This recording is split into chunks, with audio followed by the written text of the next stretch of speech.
Welcome back to the Tacomaholic channel, everybody. Super excited today because today we will be doing the first install on the truck in, I can't even remember how long it's been or what the last thing I installed was. And today we are installing the Morimoto third brake light. All right guys, this video is going to be very short and sweet as the install is just literally like 5 minutes. I believe it's the Morimoto X3B that I got. I've had it for about a year now and it was $200 when I got it. Checked a few weeks ago, currently $160. And when I got mine, I did opt for the additional, it's like a hyper flash module. So when you hit the brakes, it like flashes a few times before going solid. I believe that's an extra 20, so definitely, I guess, a little added safety feature, and it makes it look pretty cool. The trickiest part is literally just getting all the old adhesive off from your factory third brake light and not tightening it down too much really, so you don't like bend any of the sheet metal, causing like a leak point. And I have seen some people with their factory Tacoma third brake lights have leaking issues back there, so obviously maybe not a mod for you if you're having that issue. I haven't had that issue myself, and I've had this thing on the truck for about 2 or 3 months now without any issues, so I guess I installed it correctly. I will of course show you some like before and after comparison shots with the factory third brake light and the new Morimoto one.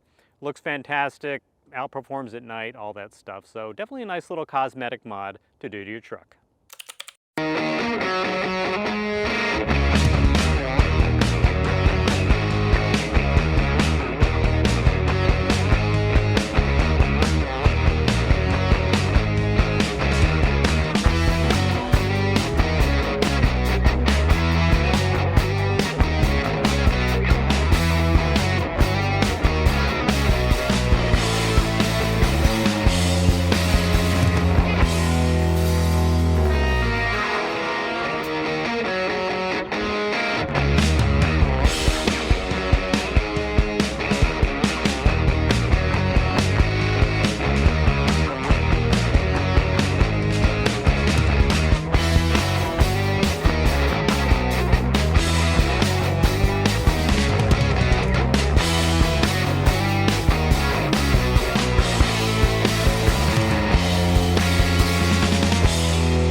If you enjoyed the video and plan on getting one of the Morimoto third brake lights for yourself, go ahead and give it a big thumbs up and comment below and let me know. As always, thank you so much for supporting the channel by watching this video. Enjoy the rest of your week, and I'll see you in the next video.